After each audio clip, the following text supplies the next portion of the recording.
মধ্যপ্রাচ্যের বড় বড় সব বিমানবন্দর এখন বন্ধ। বিশ্বজুড়ে লন্ডভন্ড হয়ে গেছে ফ্লাইট স্কেডিউল। বিশ্বব্যাপী বাড়ছে তেলের দাম। ইরান যুদ্ধে ৩ মার্কিন সেনা নিহত, ইসরায়েলে মারা গেছে ৯ জন। অন্যদিকে ৪৮ ইরানি নেতার মৃত্যুর খবর দিয়ে ট্রাম্প জানালেন ইরানের সাথে যুদ্ধ চলতে পারে ৪ সপ্তাহ। আর ইরান জানালো সব হত্যার প্রতিশোধ নিতে দেশটি দৃঢ় প্রতিজ্ঞ। মধ্যপ্রাচ্যের উত্তেজনা প্রেক্ষাপটে প্রথমবারের মতো ইউরোপের দেশ সাইপ্রাসে ঘটেছে ড্রোন হামলা। এসব খবর নিয়ে মধ্যপ্রাচ্যের বিশেষ বুলেটিন আপনাদের স্বাগত জানাচ্ছি। আমি পৃথ্বী বিশ্বাস। চলে যাচ্ছি বিস্তারিত খবরে। যুক্তরাষ্ট্র ও ইসরায়েলের যৌথ হামলার পর ইরানের সর্বোচ্চ ধর্মীয় নেতা আয়াতুল্লাহ খামেনির মৃত্যুর প্রেক্ষাপটে মধ্যপ্রাচ্যে থাকা মার্কিন ঘাঁটিগুলোতে ক্ষেপণাস্ত্র হামলা জোরদার করেছে ইরান।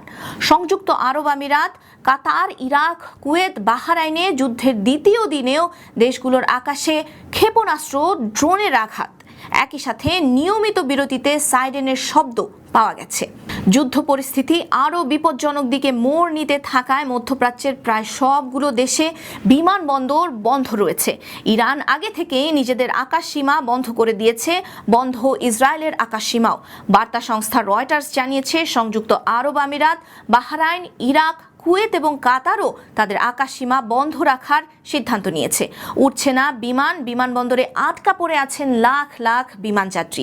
আর কবে ফ্লাইট চালু হবে তা এখন পর্যন্ত নিশ্চিত করে কিছু জানা যায়নি। বিশ্বের সবচেয়ে ব্যস্ত দুবাই আন্তর্জাতিক বিমানবন্দর সহ আবুধাবি ও দোহার বিমানবন্দরগুলো বন্ধ রয়েছে। পরবর্তী নির্দেশনা না দেয়া পর্যন্ত দুবাই বিমানবন্দর থেকে সব ফ্লাইট পরিচালনা স্থগিত রাখার সিদ্ধান্ত নিয়েছে কর্তৃপক্ষ। ফ্লাইট ট্র্যাকিং প্ল্যাটফর্ম ফ্লাইটওয়্যারের তথ্য অনুযায়ী মধ্যপ্রাচ্য জুড়ে হাজার হাজার ফ্লাইট এই সংকটের কবলে পড়েছে। এতে বিশ্বজুড়ে লন্ডভন্ড হয়ে গেছে ফ্লাইট স্কেডিউল। মধ্যপ্রাচ্যের এই সংকটে বিমান সংস্থাগুলোকে দীর্ঘ পথ ঘুরে যেতে হচ্ছে, যা জ্বালানি খরচ ও সময় দুটোই বাড়িয়ে দিচ্ছে।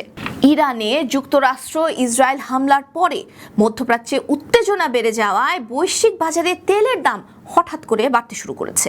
তেল ব্যবসায়ীরা জানিয়েছেন রোববার তেলের দাম 10% বেড়ে ব্যারেল প্রতি প্রায় $80 পৌঁছেছে।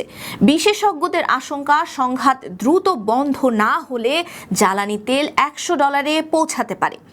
স্ট্রেইট অফ হরমুজে বন্ধ আছে জাহাজ চলাচল, যার মধ্যে বিশ্বের 20% জ্বালানি তেল পরিবহন করা হয়। এদিকে ইরানের সামরিক অভিযানে 3 জন মার্কিন সেনা নিহত এবং 5 জন গুরুতর আহত হয়েছেন বলে জানিয়েছে যুক্তরাষ্ট্রের সামরিক বাহিনী। মার্কিন সেন্ট্রাল কমান্ড সেন্টকম এ তথ্য জানিয়ে বলেছে নিহত 3 মার্কিন সেনা ইরানের বিরুদ্ধে চলা অভিযান অপারেশন এপিক ফিউরিতে অংশ নিয়েছিলেন। যদিও বিপরীতে ইরানের ক্ষয়ক্ষতি বেশুমার। মার্কিন প্রেসিডেন্ট ডোনাল্ড ট্রাম্প দাবি করেছেন ইরানে হামলার শুরুর পর থেকে এখন পর্যন্ত দেশটির 48 জন নেতা নিহত হয়েছেন। একে বড় সাফল্য হিসেবে দাবি করে মার্কিন প্রেসিডেন্ট রোববার গণমাধ্যমকে জানিয়েছেন মার্কিন যুক্তরাষ্ট্র কেবল নিজেদের জন্য নয়, বিশ্বের জন্য কাজ করছে। ইরানের নতুন নেতৃত্ব এখন আমেরিকার সাথে কথা বলতে চাইছেন বলে দাবি করেছেন ট্রাম্প এবং তিনি আলোচনায় রাজিও আছেন। এই যুদ্ধ আরও 4 সপ্তাহ স্থায়ী হতে পারে বলে অনুমান ট্রাম্পের। যদিও ইরান সরকার বলছে ভিন্ন কথা। আল জাজিরার খবরে ইরানের শীর্ষ নেতা আলী লারজানির বরাত দিয়ে বলা হয়েছে মার্কিন যুক্তরাষ্ট্রের সাথে আর কোনো প্রকার আলোচনায় যাবে না ইরান, বরং খামেনি হত্যার প্রতিশোধ নিতে তারা আরও কঠোর আক্রমণের প্রতিজ্ঞা করে বসেছে। এমন বাস্তবতায় ইরানের ক্ষেপণাস্ত্রের তেজ টের পাচ্ছে ইসরায়েল। মধ্য ইসরায়েলের বেইত শেমেশ শহরের ইরানের ক্ষেপণাস্ত্র আঘাতে 9 জনের মৃত্যুর খবর পাওয়া গেছে। শহরটিতে নিখোঁজ রয়েছেন এখন পর্যন্ত 11 জন এবং 45 জন আহত হয়েছেন। ইউরোপের দেশ সাইপ্রাসেও একটি ড্রোন আক্রমণের খবর পাওয়া গেছে। পাল্টা আঘাত দিতে ইসরায়েল ইরানের পর এবার লেবাননের বৈরুতে বোমা ফেলেছে। ইসরায়েল ও মার্কিন প্রতিরক্ষা বাহিনীর কর্মকর্তাদের মতে এই যুদ্ধ আরও কয়েক সপ্তাহ স্থায়ী হতে পারে এবং এর শেষ কোথায় তা এখন বলা খুবই কঠিন।